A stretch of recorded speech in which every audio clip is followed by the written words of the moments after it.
Hello, Friday, midday in the United States, and it's already Saturday in Asia. And the event of today is clearly Trump's nominee to be chairman of the Federal Reserve, Kevin Warsh, the nominee of Donald Trump.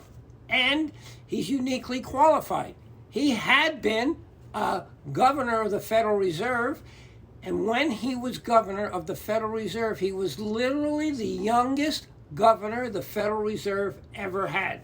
Now, the nomination has to be naturally approved by the Senate, and let me just put it to you this way: it is always the Senate political stuff, but he is, without a doubt, totally qualified. And I know that there are pundits who are now saying that he's just going to want lower rates and do it just because that's what the president wants. But interestingly, despite the pundit talk, rates are up today because they're responding to financial data, not to who the nominee is, but it shows you the interest rate market is not concerned that he will be, if you will, a puppet for the president.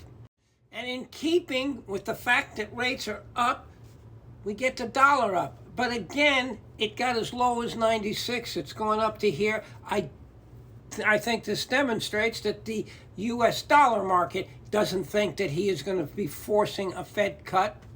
And I do have to point out, the chairman of the Federal Reserve is obviously very influential within the Federal Reserve, but there are other members, governors, and they vote on interest rate cuts or rise. So no one vote can affect 100% the outcome. So in my guesstimate, he will be approved, and it's a positive thing because he is uniquely qualified since he was a Fed governor in the past.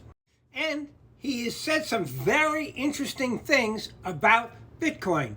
He said Bitcoin can help inform policymakers when they are doing things right and wrong.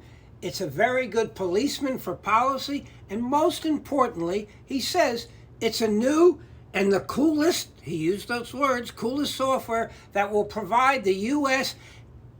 to do things that we never imagined we could do before. In other words, he's in favor of Bitcoin and crypto.